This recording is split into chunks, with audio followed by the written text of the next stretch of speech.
ಇವತ್ತು ದೇಶಾದ್ಯಂತ ವಿಶ್ವ ಪ್ರಜಾಪ್ರಭುತ್ವ ದಿನವನ್ನು ಆಚರಣೆ ಮಾಡ್ತಾ ಇದ್ದೀವಿ. ಕಳೆದ ವರ್ಷ ಇದೇ ವೇದಿಕೆಯ ಮೂಲಕ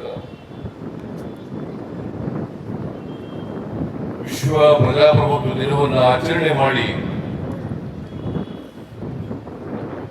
ಸಂವಿಧಾನದ ಪೀಠಿಕೆಯನ್ನ ಓದ್ತಕ್ಕಂಥ ಕೆಲಸವನ್ನ ನಾವೆಲ್ಲ ಮಾಡಿದ್ದೇವೆ. ಬಾಬಾ ಸಾಹೇಬ್ ಅಂಬೇಡ್ಕರ್ ಅವರು ಈ ದೇಶಕ್ಕೆ ವಿಶ್ವದಲ್ಲೇ ಒಂದು ಶ್ರೇಷ್ಠ ಸಂವಿಧಾನವನ್ನ ಕೊಟ್ಟಿದ್ದಾರೆ.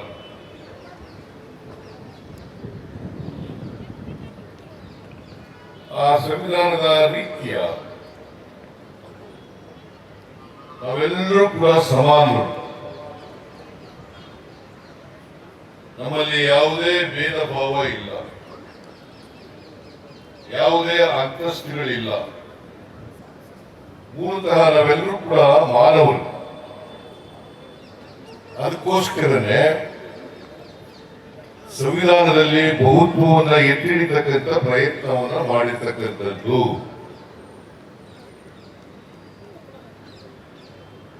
ಅನೇಕ ಧರ್ಮಗಳಿದ್ದಾವೆ, ಜಾತಿಗಳಿದ್ದಾವೆ, ಭಾಷೆಗಳಿದ್ದಾವೆ.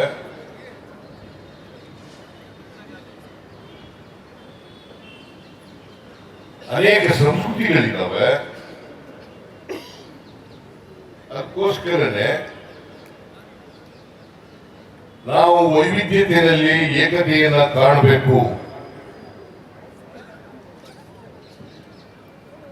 ಯಾವುದೇ ತಾರತಮ್ಯ ಇರಬಾರದು.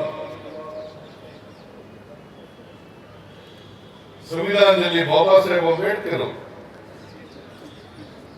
ಯಾವ ಧರ್ಮನೂ ಕೂಡ ಮೇಲಲ್ಲ, ಯಾವ ಧರ್ಮನೂ ಕೀಳಲ್ಲ, ಯಾವ ಭಾಷೆನೂ ಮೇಲಲ್ಲ, ಯಾವ ಭಾಷೆನೂ ಕೀಳಲ್ಲ ಅಂತೇಳಿ ಬಹಳ ಸ್ಪಷ್ಟವಾಗಿ ಹೇಳಿದ್ದಾರೆ.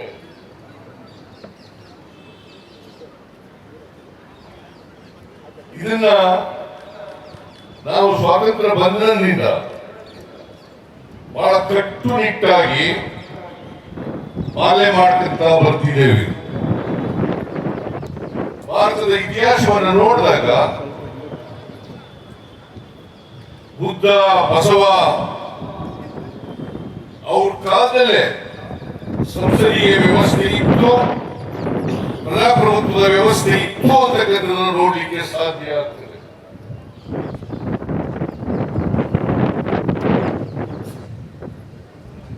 ಅದು ವಸ್ತೇನಲ್ಲ, ನಮಗೆ ರಾಜಕೀಯ ವ್ಯವಸ್ಥೆ, ಪ್ರಜಾಪ್ರಭುತ್ವದ ವ್ಯವಸ್ಥೆ ವಸ್ತೇನಲ್ಲ. 18ನೇ ಶತಮಾನದಲ್ಲೇ ಬಸವಾದಿ ಶರಣರು ಅನುಭವ ಮಂಟಪವನ್ನು ಮಾಡಿ ಸಂಸದೀಯ ವ್ಯವಸ್ಥೆಯನ್ನ ಅವತ್ತೇ ಅನುಸರಿಸತಕ್ಕಂಥ ಪ್ರಯತ್ನವನ್ನು ಮಾಡಿದರು. ನಮ್ಮ ರಾಜ್ಯದಲ್ಲಿ, ದೇಶದಲ್ಲಿ